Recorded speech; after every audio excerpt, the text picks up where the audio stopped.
Raimundo Montenegro Neto. Sou Raimundo, eu. vamos começar aqui já assim, para esquentar. Tá Como bom. você se interessou por missões? Como é que um cara do interior da Paraíba se interessa por missões? Como é esse negócio? Rapaz, olhando a sua pergunta, o difícil vai ser falar objetivamente, mas eu vou colocar, né? Sim. Ah, ainda adolescente, lá na Igreja Presbiteriana Central de Campina Grande, e eu participei, e eu me lembro da conversa que a gente estava tendo antes da entrevista aqui, né? De um congresso promovido pela igreja local. Na verdade, dois, né? Um deles foi um de aniversário da igreja que foi teológico, Uhum. onde eu tive a oportunidade de conhecer a fé reformada de forma mais explícita, e um outro foi um congresso de tema missionário, num nível Certo, muito bom, eu diria no nível nacional, com preletor internacional. certo. E esses dois congressos marcaram profundamente a minha vida, Certo. comunicaram dois valores a partir dos quais eu tenho levado a minha vida cristã, a minha vida ministerial. A compreensão de que nós precisamos ter uma fé lúcida, clara, objetiva, bíblica e profunda, e, ao mesmo tempo, o interesse e o engajamento ministerial prático de difusão do evangelho e da palavra de Deus pelo mundo Uhum. afora. Então, basicamente, foi isso. No mais, é a trajetória da construção. Raimundo, a gente começou a falar aqui sobre a academia e falamos sobre missões. Geralmente, Sim. a gente tem escutado, não sei se o pessoal de casa, que eu vi isso nos primórdios da minha igreja local lá, da minha família. Era mais ou menos assim: o cara que era bom da família ia ser doutor, ia ser advogado. O cara mais ou menos do meio, ele ia ser pastor, né? Ia dar até pastor, mais ou menos. Agora, o mais limitado intelectualmente era o evangelista ou missionário, né? Uhum. Então, como assim, como numa subcategoria espiritual, né, dentro do chamado de Deus, você teria esses grupos. E pelo menos na minha cidade foi muito assim. Sim. Você entende que academia e missões podem caminhar juntas? É possível você trabalhar numa área acadêmica? Por exemplo, eu moro numa cidade como Boston hoje, né? Moro na grande Boston. Eu não moro em Boston, eu moro em Medford. Você já esteve aqui, inclusive você já esteve aqui na minha casa. Uhum. Então, juntar academicismo no bom sentido e missões é possível ou a gente é o terceiro, é o cabo, né? O cabo missionário. Isso é uma boa conversa, que nós já tivemos pessoalmente, inclusive, né? Eu Uhum. penso que não apenas é possível, como é desejável, porém difícil. Você tem que juntar essas três palavras para entender. Né? Uhum. A visão que você compartilhou, que você experimentou na sua igreja local, eu vim perceber tardiamente que ainda é uma visão comum no seio da Igreja Presbiteriana do Brasil. Né? Uhum. Não foi propriamente a minha visão inicial, por causa daquela trajetória que eu falei, né? Diferente de você, eu não venho de tradição presbiteriana de gerações, né? Certo. Hoje nós somos 4 gerações de presbiterianos, mas todas nascidas no mesmo tempo. Sim. Então, bisavó, avó, mãe e filho, né? Todos praticamente chamados pela graça de Deus Sim. numa mesma ocasião.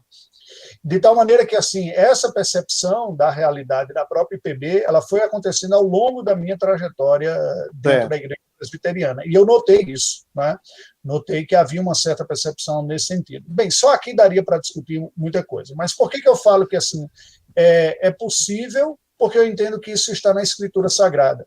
Se nós voltarmos Certo. para a Escritura Sagrada, a atuação dos porta-vozes de Deus, a saber, os profetas da Antiga Aliança, os Sim. apóstolos da Nova Aliança, foi uma atuação profundamente consciente do conteúdo de sua fala, eles Sim. entendiam o que eles estavam falando, e nesse sentido podemos dizer, tem um traço acadêmico nesse sentido, né? Eles Certo. são fiéis a uma mensagem que eles conhecem muito bem, e ao mesmo tempo eram pessoas profundamente engajadas na tarefa de comunicar isso, que seria o perfil mais missionário, né? Então, isso se Sim. deu com os oficiais, portadores da palavra, e com o nosso próprio Senhor. Agora, não creio que seja uma tarefa fácil, porque nós desenvolvemos valores distintos e estereótipos. Então, existe uma imagem associada à academia, a um lugar confortável, um lugar Sim. de profunda produção de conhecimento para um grupo interessado nesse conhecimento. Ao passo que você tem do outro lado, na ponta, aqueles que estão engajados na tarefa missionária propriamente dita. E, na prática também, acabou se polarizando, porque aqueles que entendiam que tinham uma identificação maior com a reflexão olhavam o campo como sendo a negação da reflexão. E aqueles que eram mais lentos ou pouca identificação com a reflexão olhavam o campo como minha área de atuação, não é? De tal maneira que assim essa construção ela é possível, mas ela enfrenta esses desafios. Você não acha, por exemplo, falando dessa construção, você não acha que às vezes a igreja pelo menos é o que eu vejo, eu estou falando do observador, né? Não do Sim. estudo científico, da observação. Você não percebe, por exemplo, bons pastores, né, entre aspas, ficam na igreja local. E aquele que não é bom pastor, a gente manda para o campo missionário. Talvez a ideia de Deus, a ideia do Senhor Jesus com Paulo foi uma ideia um pouco diferente disso, né? Sim. Se formos tomar esse princípio. Talvez o cara mais capaz da igreja, ele foi ser um missionário na ativa. Como é que a gente pode mudar isso dentro da igreja, Raimundo? Como é que a gente pode atacar essa ideia de que a igreja precisa valorizar o missionário a partir do princípio de que ele não é o subpastor? Uhum. Você está entendendo? Essa pergunta é excelente, porque você toca do ponto de vista prático, que é o desafio de construção desta realidade. Eu penso que tudo começa numa conscientização. O próprio trabalho missionário na nossa cultura brasileira e latino-americana. Esse é o meu cachorro, fica tranquilo, ele está feliz. Está dando a opinião dele, né? Tá. Então, a visão missionária, no nosso contexto presbiteriano, mas mais especificamente do ponto de vista cultural, brasileiro e latino-americano, ainda é muito puxado por um envolvimento emotivo. Né? É muito comum as pessoas se envolverem por dados, estatísticas e apelos neste sentido. Isso demonstra, para mim, a mim me parece, uma fragilidade na conscientização bíblica. Então, o primeiro ponto seria entender que o reino de Deus tem várias frentes, né? E todas as frentes precisam ser ocupadas. No entanto, elas não são concorrentes, elas são convergentes. Né? A academia certamente tem muito a contribuir para a missão, porque a missão traz questões muito complexas e que, se alguém tiver uma reflexão rasa, academicamente falando, trará respostas comprometidas e certamente isso prejudicará a igreja que está estabelecida. Por outro lado, a academia não pode se isolar, se ilhar no mundo da pesquisa, simplesmente. Porque, como a gente conversava, eu creio que na hora do seminário já, né, nós dissemos assim, a igreja nos salva. Quando a gente vai para a igreja, vai para a congregação, que convive com pessoas, com seus dramas, seus problemas reais, que a gente faz as devidas associações da compreensão para a vida da pessoa. Então, eu penso que cabe, num primeiro lugar, restaurar uma consciência, isso passa por um processo de formação dos pastores e da prática da vivência pastoral na vida da igreja. Esse é um primeiro ponto. O outro é entender os momentos do campo, porque cada momento tem sua necessidade. Essas pessoas, como você falou inicialmente, os mais capacitados ficavam para ocupar a igreja local porque a igreja já estava estabelecida. Ela tem as famílias constituídas, tem os profissionais, os estudantes, e essa demanda local requer, historicamente, alguém minimamente qualificado para alimentar essas pessoas e dar as respostas. Enquanto que o campo não tem ninguém. E aí, por não ter uma consciência aprofundada da necessidade do campo, se relegou ao trabalhador do campo missionário o corajoso, ou o aventureiro, ou muitas vezes até o inconsequente. E aí isso ficou associado àquele que tinha pouca instrução. Certo. Você obviamente já esteve no campo missionário, né? E você passou e você agora deve voltar ao campo missionário de novo, né? Você já está com um projeto novo, você deu um stand-by por um tempo, fez algumas ponderações. Raimundo, que autor, assim, falando um pouco da sua influência, que autor influenciou você, ou que influencia mais você, para você trabalhar essa questão hoje de missões? E uma coisa que eu fiz com o Gil, que até eu queria fazer com você. Comece definindo você missões. O que é missões para o Raimundo? Ou o que é isso? Essa palavra que a gente vai para lá, o que seria isso? E quem autor influenciou mais você? Muito bom, né? Você traz duas questões aqui diferentes. Eu vou começar por pessoas. Eu vou falar de pessoas, né? Quando você pergunta ao autor, você está dando a implicação acadêmica imediatamente. E eu confesso para você que a aproximação com missões não se deu na minha vida pela academia, né? Se deu por aquele congresso e pelo impacto de ter ouvido a visão do que é a construção missionária, a realização missionária, o empreendimento de estender o reino de Deus sobre a face da terra. Eu penso que a minha geração que se interessou por missões não teve como não sofrer a influência do reverendo Ronaldo Lidório, né? Alguém com a sua formação, a sua trajetória e a experiência muito bem sucedida pela graça de Deus de evangelização de povos nativos no interior da África. Então, eu devo muito do meu despertar, do encantamento, do interesse à figura do reverendo Ronaldo Lidório. Alguém que combina essas duas coisas, alguém com a excelência acadêmica e um engajamento prático profundo também, não é? Porém, na trajetória da formação, que aí eu tenho a formação do bacharel, né, como você bem falou, a especialização, mestrado e tudo, aí alguns nomes foram aparecendo. Um dos que eu gosto, e cito alguns artigos, é o Ralph Winter. Ralph Winter, presbiteriano, missiólogo, doutor, atuou na América Central e traz reflexões muito desafiadoras e instigantes acerca dos desafios da obra missionária transcultural, né?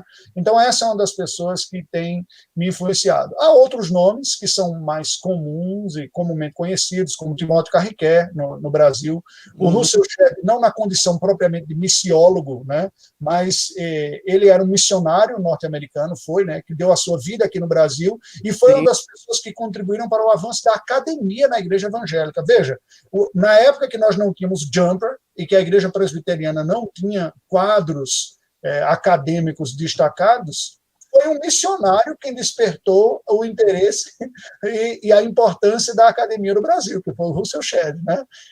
Então, basicamente, eu destacaria essas pessoas. Agora, respondendo a outra pergunta, eu admito, para mim, eu entendo que quando nós chegamos nos vocábulos ligados à missiologia, há uma certa diversidade, esse é um dos campos em que há mais diversidade de ideias e a mesma divergência de ideias.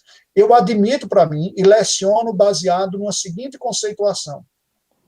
Eu entendo missão da igreja no singular como seu chamado de trabalho específico que deve se basear biblicamente nas ordens de Cristo. E a melhor ordem dos comissionamentos de Cristo, a comissão da igreja, os missiólogos têm um certo consenso de que seria a de Mateus 28, né? E de fazer discípulos de todas as nações. Eu penso que esse envolve evangelizar, pregar, dar testemunho, todas as implicações das outras comissões estão presentes. Então, eu diria, qual é a missão da igreja? A missão da igreja é fazer discípulos em toda a terra. Esta é a missão da igreja. É essa tarefa que ela é chamada para fazer. A razão existencial de tudo é a glória de Deus, é o alvo. Eu quero chegar à glória de Deus fazendo discípulos, porque nada mais glorifica a Deus do que pessoas tornando-se cristãs. Né? Isso é o que mais glorifica a Deus. Agora, neste exercício de cumprir a missão de fazer discípulos, a igreja tem várias ações, várias atividades. Estas são as suas missões. As missões são as frentes de trabalho que a igreja desenvolve com o propósito de cumprir a sua missão por excelência, que é fazer discípulos em toda a terra. Então, você classificou aí duas realidades, né? Que é a missão como algo geral e as missões como algo que contribui para esse aspecto geral, mas que são áreas basicamente específicas de atuação. Caminha, tem gente aí falando, fazendo pergunta, fazendo algum comentário? Tem sim, pastor. Tem um comentário aqui do presbítero Cacheta. Deixa eu chegar aqui nos meus Cacheta é irmão daquele nosso colega de Otávio. Do Otávio. Olha, que coisa. Muito e ele pequeno. É filho do pastor Cacheta, que era um missionário que foi ordenado no campo. Ele vai Pois é. ele tem uma Interessante isso. Isso abre uma outra janela aí de discussão. Com Camilinha. certeza. Ele diz o seguinte, ó, as igrejas, ele fez 2 comentários, eu quero ler o segundo, que eu acho que o primeiro ele diz o seguinte, ó, as igrejas não valorizam os missionários porque os seminários estão formando administradores e não pastores de almas. É, entre aspas, o sistema. Quando aparece um missionário, entre aspas, pastor, nós, membros, não o reconhecemos e batemos palmas para os administradores. Triste isso. Ele faz uma distinção aí entre pastor e administrador, né? Pastores E administradores. missionário, né? Que comentário você podia dar? Hoje, a qualidade pastoral tá difícil, Raimundo? Como é que tá a situação hoje? É uma pergunta complicada, né? É uma Responder. pergunta apolítica. É uma pergunta complicada. Eu entendo o seguinte: a própria natureza do ministério é sempre uma natureza desafiadora. Eu penso que, essencialmente, ela não muda, né? Desde a queda de Adão até a volta de Cristo, o ministério sempre foi uma tarefa desafiadora. Agora, circunstancialmente na história, ela pode ser facilitada pelo poder de influência que o evangelho tem de formas distintas em momentos e povos distintos. Me permito usar a sua realidade, não é? Uma realidade que foi evangelizada, um missionário chegou no passado, evangelizou, e uma grande parte da população veio a crer no evangelho. Não é? Certamente uma influência do evangelho numa localidade em que uma boa parte se rende proporciona um ambiente de respeito e de reverência até às coisas sagradas, diferentes de um lugar em que o evangelho ainda não transformou corações e mentes. E neste sentido, aqui toca o ponto, a imagem pública do mensageiro do evangelho é totalmente diferente em um contexto como outro. Eu me lembro de um colega que eu conheci, que veio da sua região, que falou que a maior dificuldade que ele enfrentou no seu campo pastoral foi precisamente ser tido como uma pessoa sem importância. Ele disse, gente, isso para mim doeu muito o coração, porque eu venho de um lugar que o pastor goza de um respeito, de um status muito elevado, que é próprio de resultado do ministério sendo acolhido, o evangelho sendo acolhido na vida das pessoas. Esse, eu creio que é um dos primeiros dramas do missionário, né? E aí tanto faz se ele é fora ou dentro do país, né? Você falou da família Cacheta aí, né? A figura do missionário mais conhecida dentro da IPB era a figura do missionário nacional, que basicamente era alguém com forte ênfase evangelística que entrava nos grotões do país para pregar o evangelho e plantar a igreja onde ela não estava estabelecida. Essas pessoas sofreram não pouco, né? Porque a mensagem do evangelho era hostilizada, havia em muitas partes do nosso país, em gerações passadas, uma rejeição e um preconceito muito grande à mensagem evangélica, né? E essas pessoas sofreram bastante. Mas eu penso que, em linhas gerais, com o crescimento e a consolidação da igreja, nós temos inúmeras igrejas hoje com plenas condições de manutenção, diferente de gerações passadas. Quando nós conversamos com pastores de 2 ou 3 gerações atrás, era comum um pastor precisar pastorear 2 ou 3 comunidades até para se manter. Não é? Então, o trabalho era mais difícil neste sentido.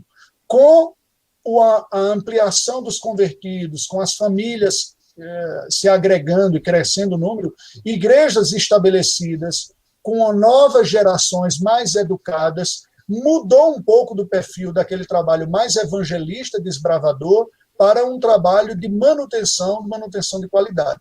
E, em alguns casos, a igreja se tornou uma máquina tão grande, em número de pessoas e departamento e de funções, que especialistas na administração eclesiástica passaram a ser requisitados como parte desta competência do ministério pastoral. Não é? É assim que eu vejo. Né? Então, mas você acha que isso atrapalha o processo que nós estamos vivendo, por exemplo, de pregar o evangelho como missionários, ou de se estancar numa igreja local que chegou no momento de manutenção? Porque o que eu acho que o Cacheta quer representar aqui, e eu vejo também isso por aí, é que você tem um grupo de pessoas que estão acomodadas dentro de uma situação e entendem, nós vimos com o Gil aqui, que existem milhares de línguas que ainda não ouviram falar do Evangelho, por exemplo. Não tem a tradução da Bíblia toda ou apenas uma tradução parcial da Bíblia. Sim. E também essas igrejas, muitas vezes, acumulam muito dinheiro, ficam com projetos de megatemplos. Você não acha que esse processo hoje atrofia o evangelho? Eu vou usar a palavra por causa do corpo. Eu acho que o Cacheta quer tocar o seguinte: nós precisamos de pastores, sim, administradores, pastores que tenham essa área, mas pastores que não se esqueçam da missão, e que a missão é um ciclo que não acaba até a glorificação, né? Ok. Não, muito bom, né? Eu vejo da fala dele também, ele comentou alguma coisa sobre o cuidado de pessoas, né? Quando eu falo essa visão mais abrangente, eu tenho em mente o cristão presbiteriano típico, né? Que ele frequenta a sua igreja. Nós não temos uma visão de missão muito amadurecida em nosso meio. Nós temos uma visão de igreja, né? E uma rotina de igreja muito estabelecida. Então, é preciso haver um despertamento de consciência vocacional. E isso não é apenas missão nesse sentido clássico, de povos minoritários, onde a língua precisa. É missão com o propósito de fazer discípulos em todo o mundo, inclusive onde nós estamos, né? Também onde nós estamos. O chamado vocacional na sociedade, dá testemunho e por aí vai.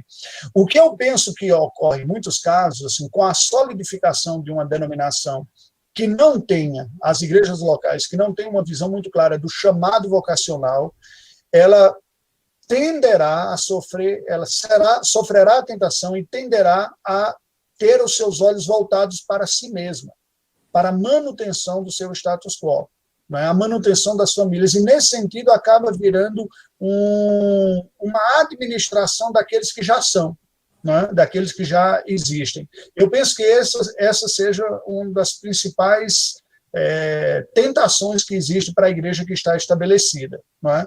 E aí o pastor, sim, seria um administrador desta realidade. Então, a meu ver, tem duas coisas que precisam ser vistas. A primeira, a urgente necessidade de uma clara e boa teologia da missão da igreja, não é? E uma qualificação e capacitação também para a membresia para ser testemunhas. Os desdobramentos disso vêm em níveis mais distintos. Você tem desde o testemunho local para os seus parentes, amigos, na universidade, no trabalho, até aqueles que, despertados pela graça, enxergarão os que estão mais distantes, né? Os que estão em outras línguas e culturas e sem acesso, né? Basicamente, retomando para fechar aqui, eu me lembro da fala de Paulo aos Gálatas, quando ele disse que Deus que operou em Pedro o ministério da circuncisão, operou em mim o ministério da incircuncisão, mostrando para mim claramente que toda a igreja terá o tempo todo o desafio de cuidar, instruir e alimentar aqueles que já estão na aliança, para que vivam bem para a glória de Deus, e ir em busca daqueles que estão fora da aliança. É preciso manter isso em equilíbrio, porque uma das coisas que eu não gosto, que às vezes existe, é uma tensão, se você falou inicialmente entre a academia e missão, eu diria também em um outro momento entre igreja e missão. E, curiosamente, algumas pessoas da missão têm um olhar muito crítico para a vida da igreja, assim como algumas pessoas da igreja têm um olhar muito crítico para a missão, como se não fossem dimensões distintas do próprio cristianismo. Contudo... Claro. Essa era a pergunta que eu ia, na sequência aqui, que eu já estava visualizando enquanto você falava. Nós trabalhamos o seguinte: erros, eu acho que passa-se um erro. O primeiro erro que eu observo, eu estou falando da minha observação, e você, sim, como um cara que tem estudado a área, pode me corrigir. Pastor local, ele é menos. Aí vamos para um outro lado. Pastor local, ele é menos espiritual do que o missionário. Tá? Nós temos esse quadro também, né? E aí você tem um quadro em que a igreja passa o seguinte: nós temos prioridades locais que precisam ser sanadas e deixarmos a prioridade mais além das portas da igreja para depois, né? Sim. Então, eu queria que você falasse sobre isso. Talvez não encontre guarida no texto bíblico uma coisa depois da outra. mas encontre guarida no texto bíblico a simultaneidade de todas as coisas acontecendo ao mesmo tempo. Aham. Ou seja, eu não vou aqui me fortalecer como igreja para depois evangelizar o mundo. Eu vou evangelizando o mundo enquanto eu sou igreja. Né? Aham. Enquanto eu sou igreja local. Então, quais são os erros, Raimundo? Você falou de alguns erros para o pessoal que nos assiste. Porque, assim, o que eu quero como pastor, e talvez seja uma utopia, eu quero fomentar missionários de todas as áreas, em todos os momentos. Eu quero que o cara que vai estudar aqui na Tufts, aqui uma universidade de Boston, ou o cara que vai estudar em Harvard, mais lá para Cambridge, no centro, e outras universidades, ele vai se tornar um médico, ele saiba que ele, sendo médico, ele está nesse arcabouço missionário chamado missão da igreja. Tá? Sim. E ele, ainda que ele não seja o pastor que vai pregar, mas ele é um missionário. E eu não sei mudar a mentalidade, não é só desses jovens, mas mudar a mentalidade das crianças, dos pais, mudar a mentalidade de quem é pai e mãe, entender que o filho que escolheu ser médico, ele escolheu ser missionário também, se ele é cristão. Não é uma questão de escolha. Então, quais são os erros que você podia falar sobre isso para a gente fomentar nas famílias que nos assistem, nos pais que nos assistem, o seguinte: todo mundo vai ser missionário. Se quiser ser cristão, se quiser ser cristão, todo mundo vai ser missionário. Excelente. Não, suas questões dão um papo longo aqui, né? Eu tenho aspirações e tenho comigo inquietações semelhantes à sua, né? Assim, a minha experiência principal tem sido como pastor, né? E com isso a gente visualiza os membros, né, as famílias da igreja. Eu percebo que em um meio tipicamente presbiteriano, a grande ameaça não é um desvio teológico, mas muito mais a secularização, que é um desvio imperceptível. Quando aquele que professa uma fé muito bem checada em termos de declaração, né, ou de confissão, não condiz com os valores que constrói a sua semana, o seu dia a dia. Não é? Muitas vezes os irmãos que professam a fé dominical muito bonita, eles têm o coração dominado pelos mesmos temores, desejos e aspirações de um ímpio, de um não cristão. A diferença é que ele conserva um padrão ético ascético em algumas medidas, não faço algumas coisas, e por isso eu me considero cristão. Então, certamente é preciso ter uma teologia de missão e de vocação mais clara, formada na vida da igreja. E esse é nosso papel como pastor, dar esta formação. Ao não ter isso, gera-se algumas contradições, né? Porque, como você falou, um estereótipo de olhar o pastor missionário como mais espiritual do que o pastor local, mas, por outro lado, a igreja não quer o pastor missionário, quer um pastor local dentro de si. Isso é uma contradição. Como é que eu quero que pastoreie minha vida e minha família alguém que eu considero menos espiritual do que o outro? Quer dizer, o mais espiritual não se cuida, né? É uma coisa meio complicada. Então, a gente tem que redefinir esse conceito de espiritualidade. Eu costumo dizer o seguinte: eu vejo que há um predomínio de uma mentalidade na vida da igreja do missionário como o diferente. Algumas pessoas o veem como muito espiritual, corajoso e dedicado, outros veem como um pouco inconsequente, quem não se ajusta no sistema, é meio exótico. Às vezes eu chego até a dizer que o missionário no Brasil é o hippie que se converteu. Né? O cara que pegava um violão, fumava um baseado, se juntava numa rodinha, tocava música. Ele converteu, tem Jesus agora ele pega o violão, senta numa roda e compartilha o evangelho. Mas é alguém que anda meio à margem ainda da sociedade ou daquilo que está estabelecido. Então, nós precisamos de ministérios e de pessoas que sejam missionários não à margem, mas missionários na estrutura da sociedade, na universidade, na escola e tudo. Em razão disso, eu acabei fazendo, nessa época de pandemia, uma série de entrevistas. Aí eu vou fazer a propaganda, se alguém tiver interesse, né? No meu canal no YouTube, aí, Rai Montenegro, que foram com profissionais de diversas áreas do saber, tanto da academia quanto da profissão. Com cada um deles, nós debatemos o desafio. Como é ser um cristão nessa área? Quais os desafios? Quais as oportunidades que tem? Eu penso que esse é o tipo de reflexão que a gente precisa fazer. E aí, falando para a igreja, o ponto é o seguinte: como eu relaciono a minha fé à minha vida? Como eu relaciono a minha fé com a minha qualificação? De que maneira a minha instrução definiu a minha maneira de interpretar a vida e de que forma a fé afeta isso. E, para Sim, concluir, sim. dentro disso, de que maneira eu posso ser o profissional, o agente social que a providência divina me colocou, como testemunha de Cristo e como discipulador. Não é? E aí, para fechar outra questão, que você juntou várias questões numa só, essa semana eu acabei soltando, todo dia eu tenho produzido uma pequena devocional para os membros da igreja, de 7 minutos, eu fiz toda ela no livro de Atos dos Apóstolos. E a primeira, que foi da segunda-feira, se baseou exatamente nesse texto de Atos, quando Jesus diz: sereis minhas testemunhas, tanto em Jerusalém como em toda a Judéia e Samaria até os confins da terra.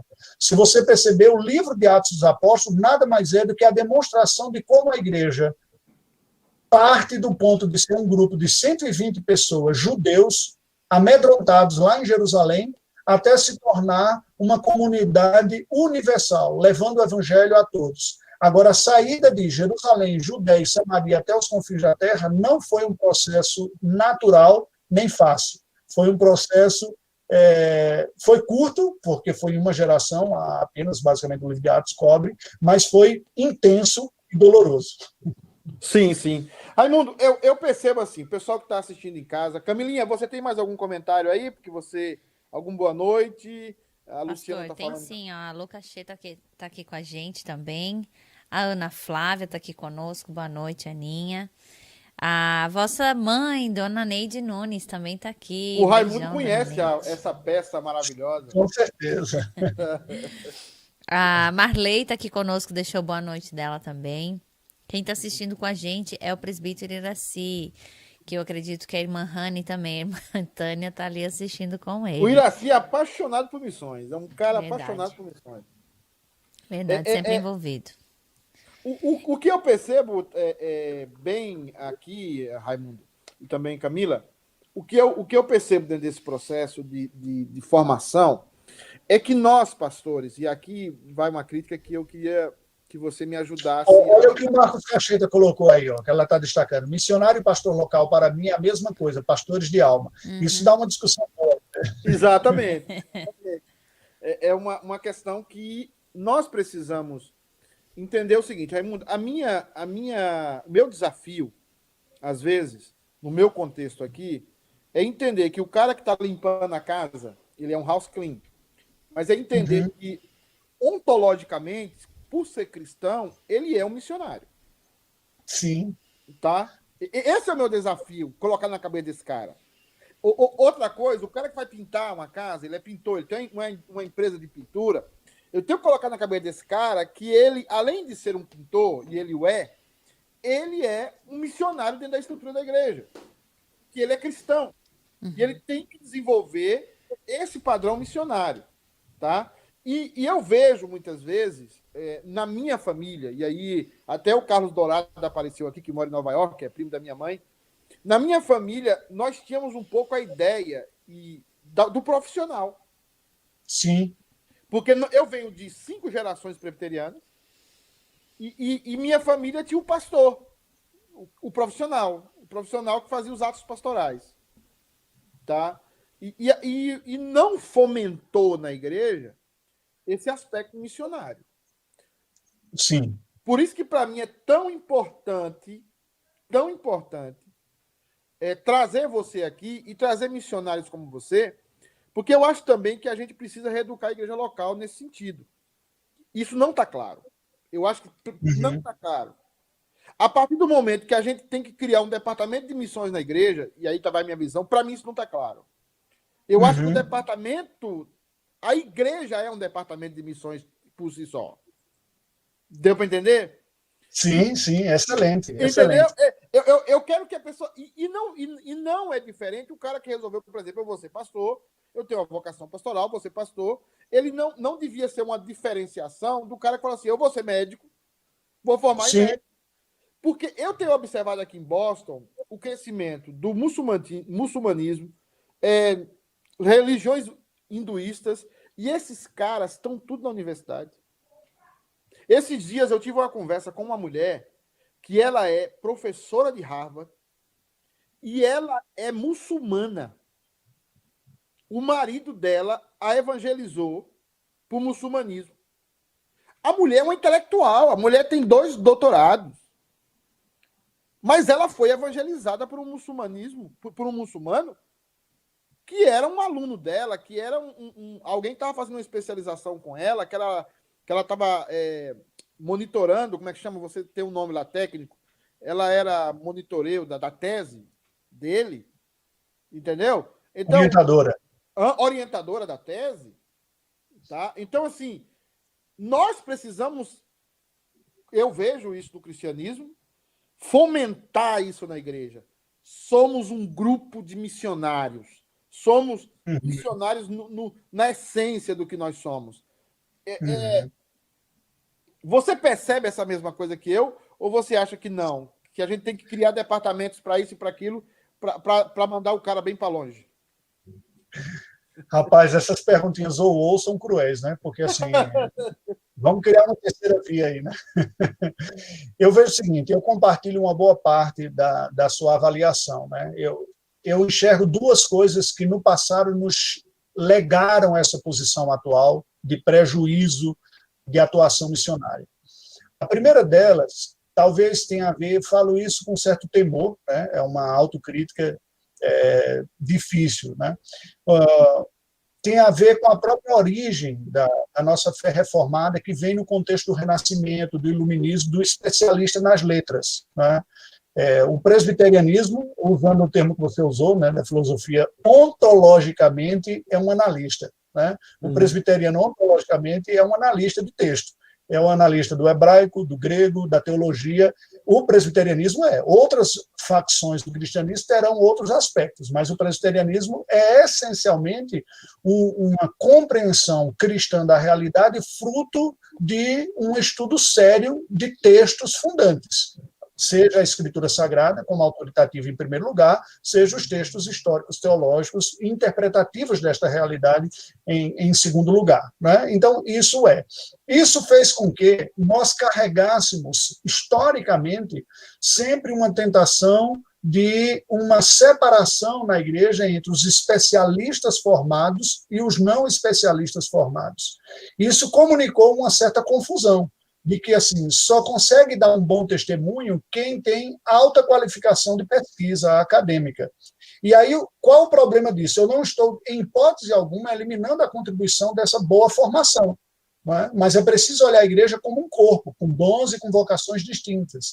E este altamente especializado, ele tem o seu lugar no reino de Deus como qualificador do restante do corpo. E os demais serão testemunhas de Cristo na sua devida competência e capacidade que tiveram.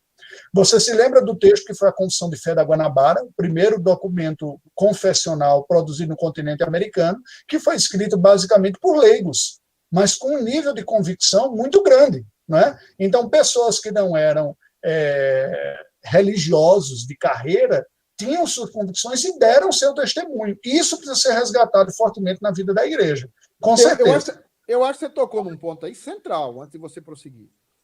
O caso de Villeneuve, do Coligny lá, aquele caso é um caso clássico para mim. Eu vejo claramente hoje, e aí, Raimundo, me permita, antes de você concluir, como nós temos a alma católica. Uhum. Porque o catolicismo... O clero e o laico. Exatamente. E a gente pega um dos pilares da reforma protestante, que é o sacerdócio universal, que vai nos abranger em cima. E a gente faz uma distinção clara na igreja. Como você falou, eu não estou dizendo que vamos agora eliminar doutores e mestres da igreja, que tem que sim, se aprofundar nisso, que tem que ter um conhecimento maior, sim, e vai ter para alimentar e para edificar a igreja. Mas a igreja precisa, na minha opinião, ter o mínimo de conhecimento para ser um missionário. Sim. Nós todos somos missionários. Sim. Nós todos somos. É isso? Então, exato. Aí, completando essa ideia, quando nós entendemos as vocações, os dons distintos e complementares, nós entendemos a importância desses mais qualificados, que é qualificar o restante, orientar, alimentar e por aí vai, né? Então, os doutores e mestres, em todas as instâncias, desde a pós-graduação até localmente o pastor, Eu não estou esvaziando a contribuição dele para isso. O que não pode, e aí eu entendo que é um reflexo, como você está dizendo, de uma distinção de natureza na vida da igreja, entre clero e laicato. Isso não. Não é? Todos precisam ser bem alimentados, desenvolver e serem capazes de serem boas testemunhas de Cristo, nesse sentido, missionários. Eu penso que, usando essa ilustração que você falou recentemente, da professora de Harvard, aí entra um segundo fator, que não é o fator mais antigo, histórico, que nós comentamos agora, mas é um segundo, que é o fator da secularização e da apostasia predominante na cristandade ocidental. Nós temos assistido, evidentemente, nesse último século, um distanciamento da fé cristã em um mundo, e eu pensando culturalmente aqui, não apenas individualmente, o mundo ocidental é construído sobre bases cristãs. Ao ir se negando, você vai se tornando cada vez mais superficial, este relacionamento com a fé é cada vez mais superficial, até que chega num ponto que ela não comunica mais nada.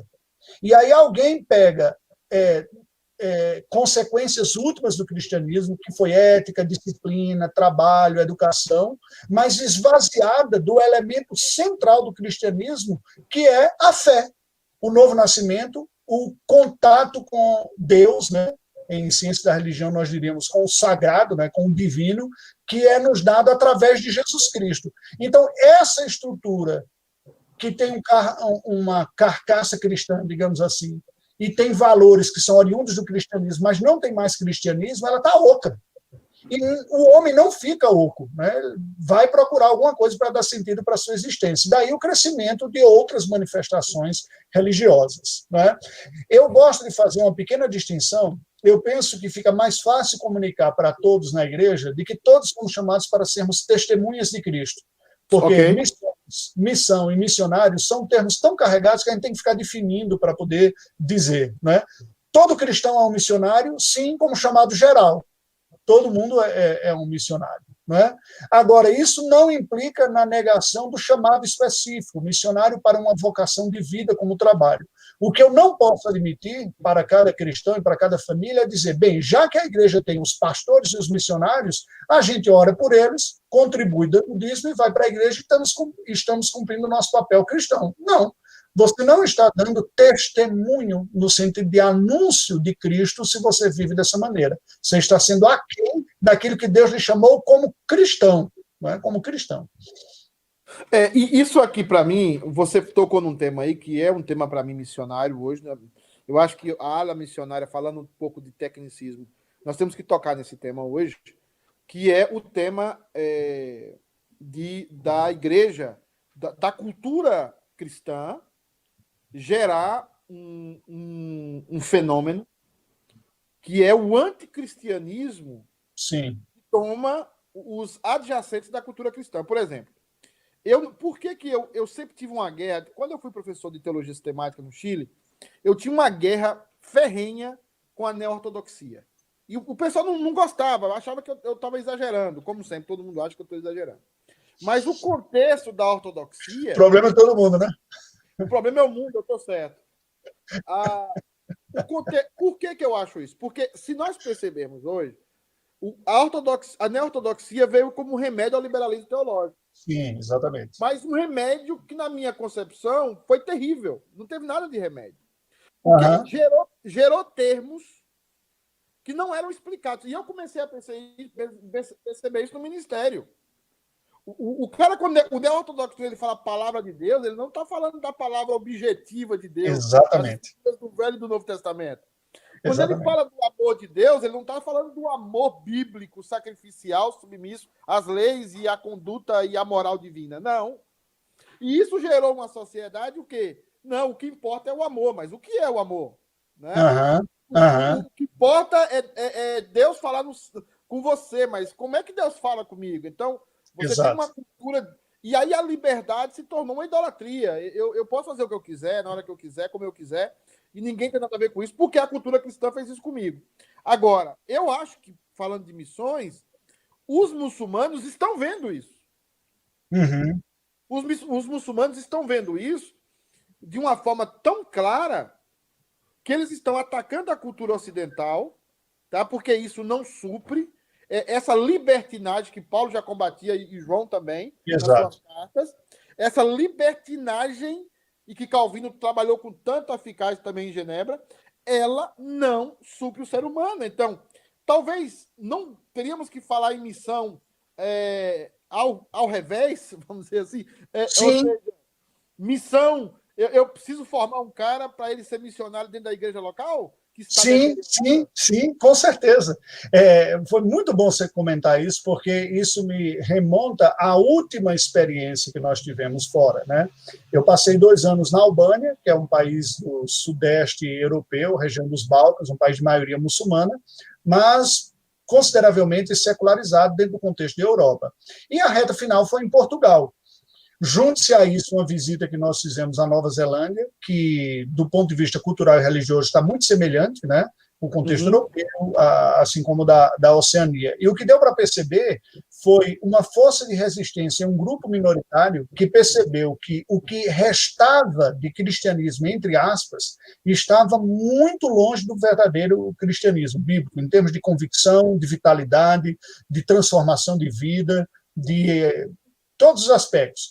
E um grupo faz esse caminho revés. Né? Inclusive, assim, essa é a história também aí dos Estados Unidos da América do presbiterianismo, os segmentos que rompem com a denominação que foi se liberalizando e tem perdendo... a PCUSA e a PCA. A PCA rompe com a PCUSA para buscar os segmentos, né? Vários. Então, o que é que você vê? São pessoas que percebem que não há mais como viver um cristianismo minimamente saudável no meio de uma instituição que nega os fundamentos. Aí vem a ideia do fundamentalismo, né?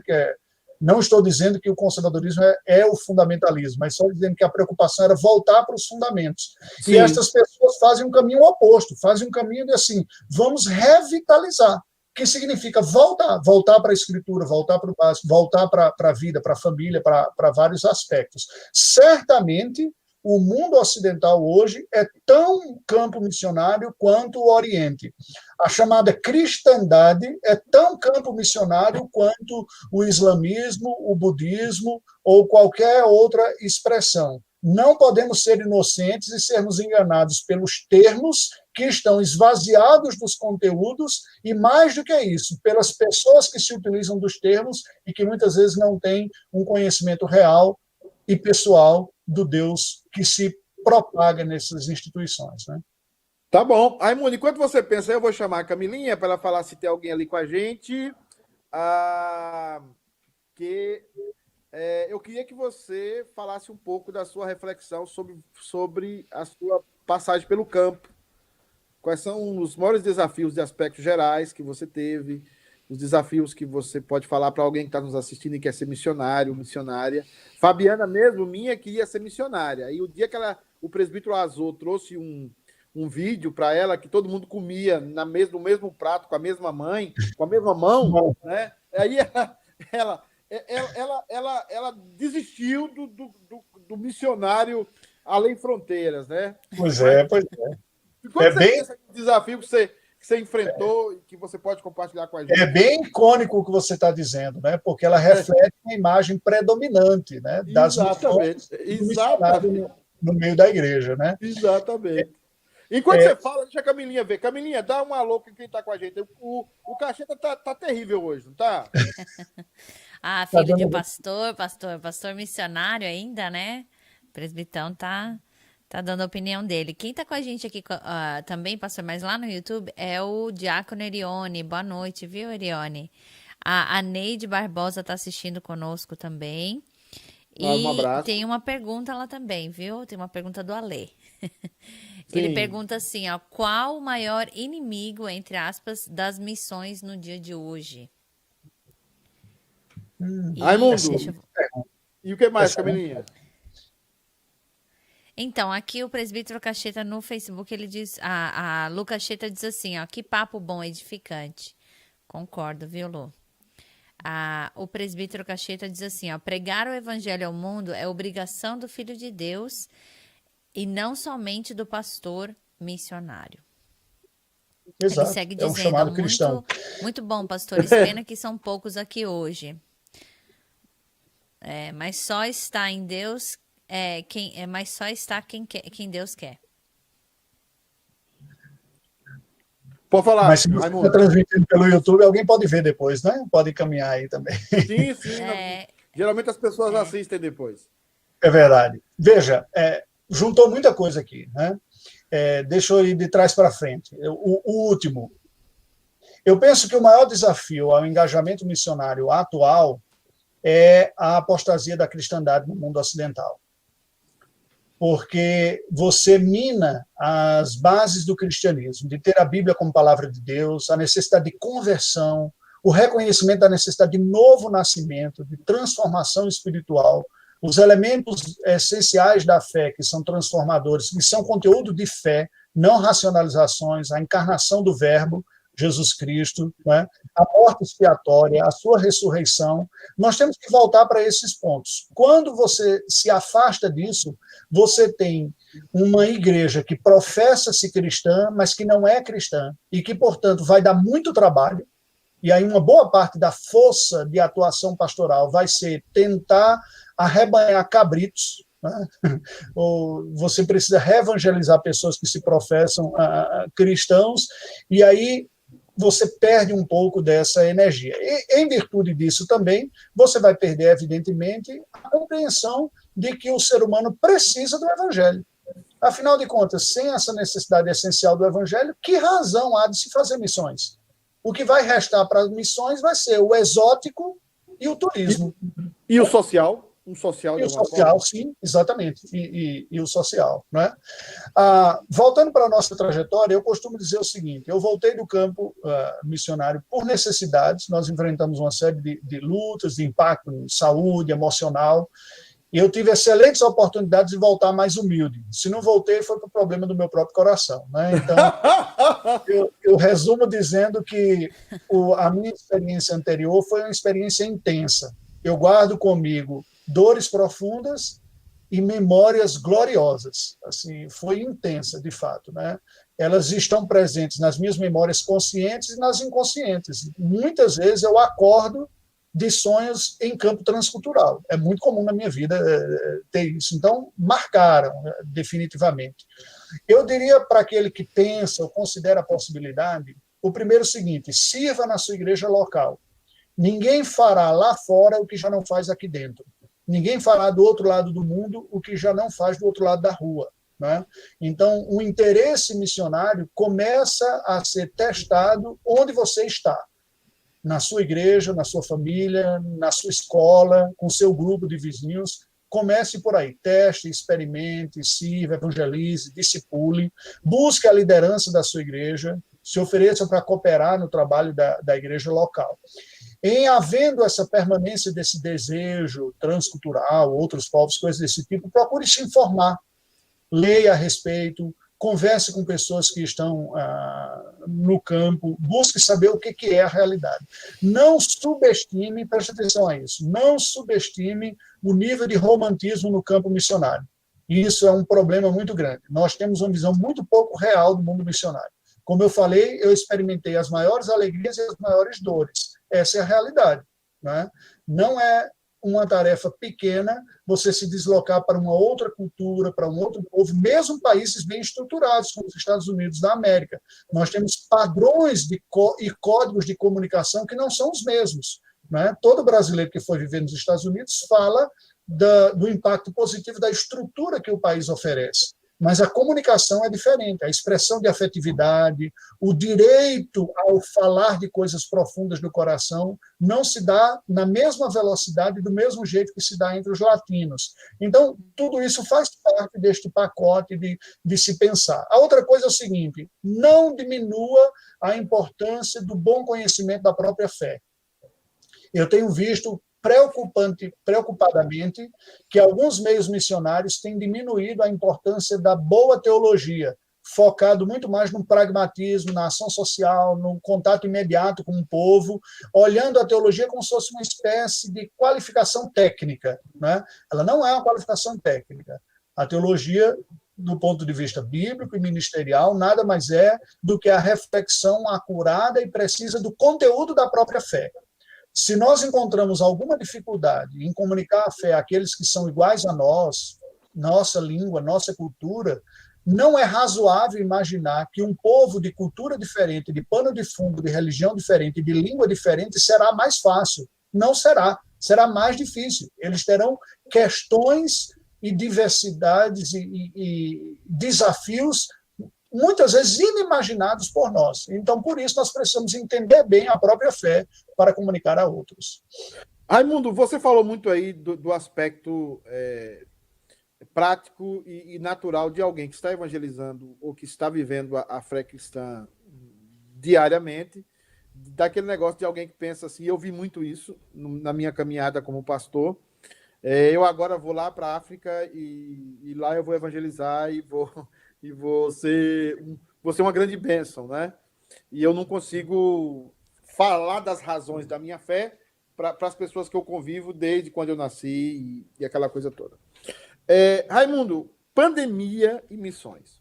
Eita! O que é que pandemia fez com as missões e o que é que você acha que pandemia pode contribuir ou atrapalhar para as missões? Muito bom. Esse foi um tema de uma conferência missionária que eu tive a oportunidade de colaborar o ano passado aqui em Eldorado, até uma entrevista a esse respeito. Basicamente, eu vejo duas coisas que nós precisamos entender. A primeira delas é o seguinte, como toda realidade, essa pandemia também está sob a soberania de Deus e a providência. Quando ela começou, eu comentei com a minha esposa, eu disse, olha, isso está parecendo uma provação. Logo de início, está parecendo uma provação. E provação a gente enfrenta de joelhos, não é? Nós buscamos, pela graça de Deus, fortalecermos em busca de Deus neste período, e os efeitos estão aí. Muitas pessoas com problemas da ordem psiquiátrica, até distúrbios de depressão, né? O aumento, isso é fato, né? O aumento da busca de ansiolíticos e de medicamento para trazer paz à alma, porque a alma ficou aflita. Isso traz à tona um grande nível de consciência ou de confiança que o homem contemporâneo tem na própria tecnologia. Né? Nós nos tornamos os nossos redentores, os nossos salvadores existenciais. Não estou falando daquela salvação do dia final, porque a maioria nem acredita naquela de julgamento. Né? Então, assim, eu, com conhecimento, com medicina, eu curo o meu coração. Né? E isso está se mostrando ineficaz. Então, primeiro ponto, a pandemia mostrou que nós temos um grande campo missionário entre as pessoas que ficaram na quarentena, entre as pessoas que ficaram em dúvida, que ficaram com medo. Né? Há uma série de perguntas que são respondidas pelo Evangelho do nosso Senhor Jesus Cristo. E nós não podemos perder definitivamente isso de vista. Como cristãos, nós temos uma resposta, se não a todas as perguntas, porque Deus não nos dá a resposta a todas as perguntas, mas nos dá a resposta suficiente para as perguntas essenciais. Eu não sei quando a pandemia vai terminar. Eu não sei o desdobramento disso. Mas eu sei que Deus está no controle, que os fios de cabelo de minha cabeça estão contados, de que Ele é o soberano sobre todo o mal que há, né? De que Ele, mordomicamente, nos deu competências para lutarmos contra isso, que eu não devo temer o mundo ou o mal. Enfim, a pandemia mostrou, primeiro, um grande campo missionário. Tem implicações em mídia, em interface. Todo mundo foi para as mídias, porque ficou as pessoas em casa, home office, né? Durante um bom tempo, cultos não puderam ser presenciais e todos tiveram que aprender a usar esse recurso. E aí vem um dado curioso, né? Porque nós descobrimos o potencial, ainda que não seja a realidade ideal, né? Nós precisamos do contato humano, o ser humano precisa de outros, mas este momento da nossa história, nós estamos privados desse pleno contato, e é preciso saber aproveitar, não é, para isso. Então, os recursos, tanto para evangelização, quanto para o discipulado, aconselhamento e reuniões, estão aí. Então, a pandemia nos mostrou que nós podemos e devemos aprender quais os recursos que Deus nos dá para fazermos. Para aqueles que estão no campo e para a igreja, certamente trouxe grandes desafios e grandes dificuldades. Você como pastor, eu como pastor, nós temos pastoreado uma comunidade que ainda não conseguiu, são medidas diferentes, restaurar completamente o convívio, como era antes da pandemia. Isso traz demandas de pastoreio na vida das pessoas, não é? Uma dificuldade, a gente teve que se reinventar e aprender outras competências e tudo. Aqueles que estavam no campo, a pandemia trouxe um efeito colateral que foi a fragilização de algumas economias. Economia que não tem uma moeda forte, como os Estados Unidos e a União Europeia, sofreram um abalo maior. O missionário brasileiro, que depende da entrada em real para fazer uma conversão e receber o seu recurso lá na ponta, uma boa parte desses viu o seu poder aquisitivo cair muito. E aí a igreja brasileira aqui teve que se desdobrar em várias campanhas para entrar alguma oferta extra que mantivesse. A igreja respondeu generosamente, o que costuma ser uma marca de piedade da igreja cristã. Mas, certamente, agora nós estamos para retornar ao campo. E quando eu olho para números, eu vejo o desafio. Né? Nós temos um câmbio hoje que é diferente do câmbio de 10 anos atrás, e é diferente de um outro. Então, tem suas implicações também nesse sentido. Né? Desenvolver ministério por mídias, menor proximidade neste momento, e este impacto também econômico. Raimundo, nós estamos chegando ao final, mas eu queria... Você tocou num tema aí, e eu queria que você falasse um pouco do seu novo desafio que você está se preparando, que é o Panamá. Você está se preparando. O Panamá é um país sui generis para isso, né? Eu queria que você falasse por que você escolheu o Panamá, falasse um pouco do Panamá, e depois disso você trouxesse uma palavra no coração da igreja para nós nos aquecer o coração. E aí eu chamo a Camilinha aqui para a gente terminar, ela vai dar os avisos. Mas por que o Panamá? Fala um pouquinho do Panamá. Quem sabe um dia a CTK United não será sua parceira lá no Panamá. Já imaginou a gente ter um campo? Nós já estamos cuidando de um campo no Brasil. Ajudar a ser seu parceiro lá no Panamá seria uma grande honra. Fala um pouquinho aí para a gente. Com certeza, com certeza. Bem, o Panamá foi uma proposta da Agência Presbiteriana de Missões Transculturais para nós. A região da América Central é uma região que, historicamente, eu nunca tive um olhar mais específico para ela. Né? Eu olhava o mundo mais oriental, como um todo, nos seus desafios, mas nós regressamos com o desejo de cuidarmos de nós, cooperarmos um pouco aqui na igreja também e regressar. E nessa conversa com a PMT, ela nos apresentou algumas possibilidades. O que mais nos chamou a atenção, e nós entendemos que seria interessante, foi, dentre eles, cada um com seus desafios e necessidades, mas foi o Panamá. Por que o Panamá? Aí eu vou dizer palavras da própria agência. Há muito tempo, a agência presbiteriana quer consolidar uma base na América Central, porque nós não temos um trabalho consolidado na América Central. Há um único trabalho iniciado há quase 10 anos, mas que ainda engatinha para se consolidar, e recentemente uma outra família em um outro país. Mas o Panamá é um país pequeno, teve a emancipação da Colômbia, basicamente em torno do Canal do Panamá, que os Estados Unidos deu sua contribuição na estruturação e na formação até em partes estruturantes da vida do país, especificamente da cidade do Panamá. Pelo Canal do Panamá passa um volume absurdo de mercadorias, é uma economia mais liberal, o que acabou atraindo muitas multinacionais, o que faz da cidade do Panamá uma das cidades mais cosmopolitas do continente americano, especialmente na América Latina. Nós temos, obviamente, os Estados Unidos como Nova York, né, Los Angeles, né, com cidades enormes e bem cosmopolitas. O Brasil, nós temos São Paulo, Rio de Janeiro. Né? Mas na América Central, a cidade do Panamá possivelmente seja essa, com pessoas vindas de diversas partes do mundo para trabalhar nesse meio, devido às oportunidades de trabalho, e que, portanto, você tem a oportunidade de levar o evangelho para pessoas que dificilmente teriam contato com o evangelho se estivessem em seus países de origem, muitos dos quais não há igreja estabelecida. Há um percentual evangélico razoável, semelhante à América Latina, alguns países como o Brasil, de 20%, mas uma fraquíssima presença confessional, presbiteriana e reformada. Né? Não há uma segurança ou mesmo uma denominação, até onde eu saiba, nesse sentido. Então, o desafio foi consolidar o trabalho presbiteriano no país, estabelecer bases para formar uma base da APMT para a América Central e região do Caribe, a possibilidade de formação teológica, e aqui entra um pouco da minha colaboração também, para pequenas denominações na região que estão carecendo de fortalecimento nessa área. Então, a PMT entendeu isso também, por isso que nos propôs esta realidade, né? Então, como um todo, seria a consolidação de um trabalho, o estabelecimento de uma denominação e a criação de uma base para a região da América Central e Caribe, né? Então, esse é o motivo, o desafio que nos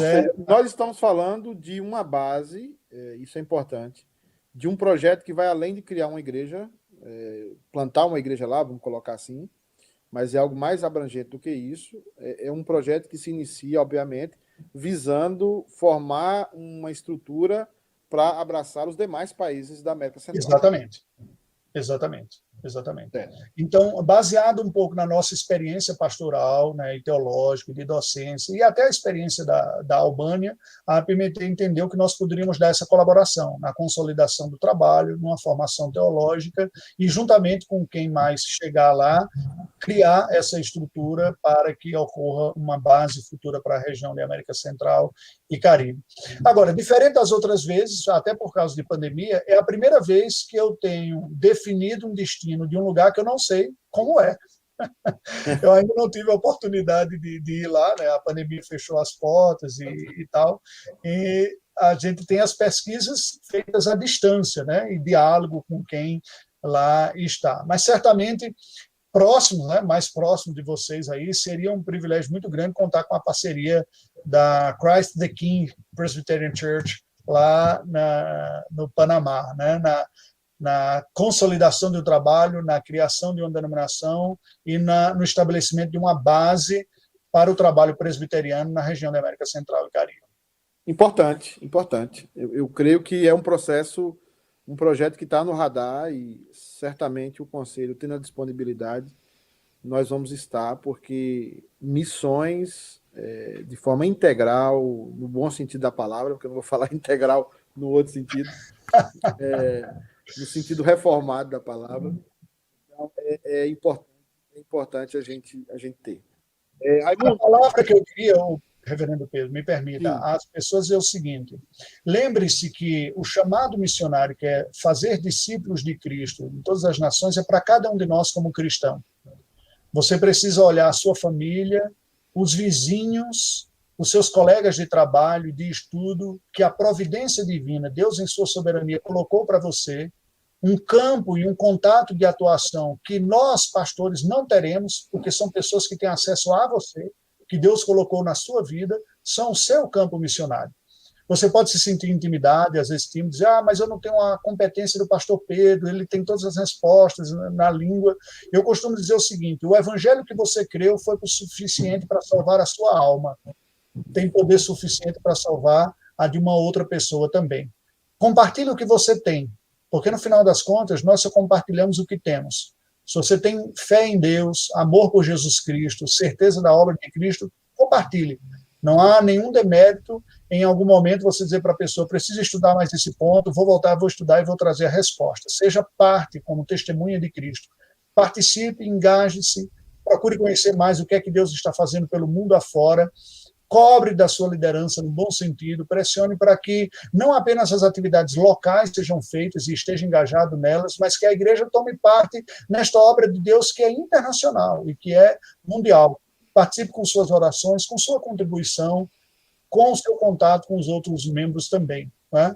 Então, fica aqui a minha palavra de estímulo, um convite ao engajamento, ao conhecimento desta obra maravilhosa. Eu, pessoalmente, acho o trabalho transcultural o trabalho mais encantador. Possivelmente eu nunca tenha dito isso para você, Pedro, nem para os meus colegas do seminário.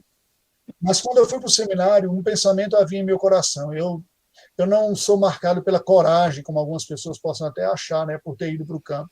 Eu tinha muito medo de enfrentar lutas e não dar contas. E em meu coração, diante de Deus em oração, eu disse: olha, eu vou para o seminário e serei pastor. Se eu sobreviver ao pastorado, eu considerarei o segundo passo, que é o passo do trabalho transcultural. E algumas coisas ocorreram no meio do caminho, a gente gosta da teologia, gosta do trabalho local, né? Também, que aquilo ficou um pouco adormecido, até que aquilo volta à tona. Né? Então, assim, ter sobrevivido é um privilégio de cristãos, né? Como um todo. Nós sobrevivemos a esse mundo tenebroso, né? e não deve ser o medo que nos estanque nesse chamado. Então, agora a gente está Deve nesse ser o novo terceiro tarefa. livro, né? Tem o Mundo Tenebroso 1 e 2, É verdade, é terrível. E esse Mundo exatamente. Tenebroso. E foi um Ah, prazer esta conversa com você, com vocês, com a Camila, com aqueles que estão ouvindo aí, da igreja que eu tive o privilégio de conhecer, né? E será uma alegria se tivermos a oportunidade de nos rever também. sim, você estava conosco, pregou e eu creio que voltará aqui para a gente difundir mais esse projeto na cidade do Panamá, que eu acredito que seja muito importante. E também voltar para falar outros temas, né, Raimundo? Não podemos limitar você apenas a esse tema, temos que falar Fica outros temas. monotemático, né? Precisamos falar outros temas mais polêmicos para a gente esquentar a internet aqui. Camila, como é que você está, querida? Tô aqui, pastor. Corri para pegar o carregador do computador que tava acabando a bateria aqui. Mas nós estamos aqui, ó. O presbítero Iraci tá falando aqui, tem o pessoal deixando o coraçãozinho, a Sandroca, a Lucacheta. Realmente essa conversa, esse papo sobre missões, ele aquece o nosso coração. Quem sabe, né? Um dia eu chego lá também. Depois que a gente já tiver com os filhos um pouquinho maior, né? Pelo menos terminado. Mas é algo que aquece o meu coração também bastante. O presbítero Iraci diz aqui, ó, espero que volte novamente. A Sandra também Amém. fala, ó, muito bom esse tempo, aprendendo muito. É isso aí. Camilinha, você pode falar o que, é que nós vamos ter amanhã, depois da manhã?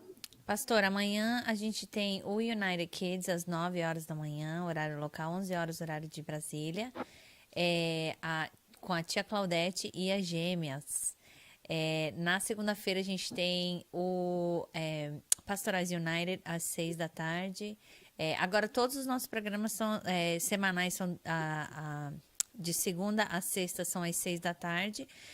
O programa do pastor Jeff, que era às 8h30, agora passa a ser às 6 da tarde, horário local. Então, segunda é Pastorais United, terça é Buscando a Sabedoria de Deus. A gente vai continuar o tema Contentamento, que nós começamos essa semana. Na quarta-feira é Família United com o pastor Ângelo, às 6 da tarde. Na quinta-feira, deixa eu perder o dia da semana e o horário e o programa aqui. Na quinta-feira é Conectados com Cristo com o pastor Jeff.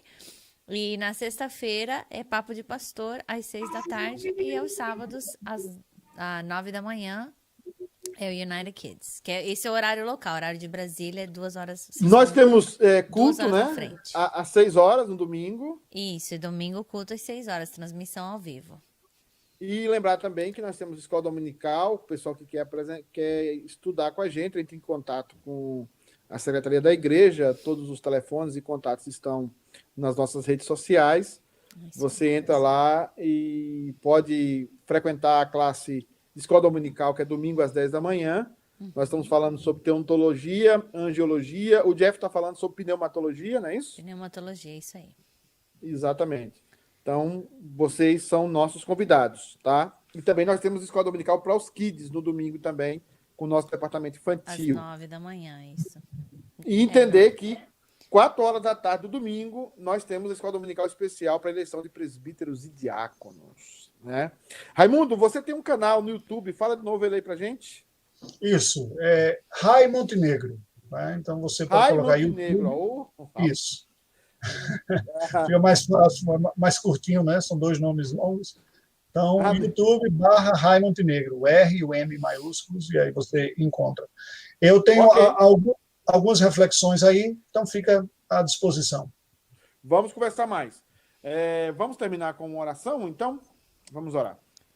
Senhor Deus, obrigado, Pai, por essa palavra sobre missões, por essa palavra, Deus amado, esclarecedora, orientadora, e também que nos aquece o coração para, de alguma forma, Deus amado, despertarmos para as missões de uma forma integral, como a Tua palavra nos manda. Permita-nos, Pai amado, sermos aquecidos para esse fator tão importante da igreja e também como igreja sermos contribuintes, tanto local como extramuro das igrejas, sermos contribuintes da pregação do Teu Evangelho Santo, levar a Tua verdade até que o Senhor retorne para restaurar todas as coisas de forma definitiva.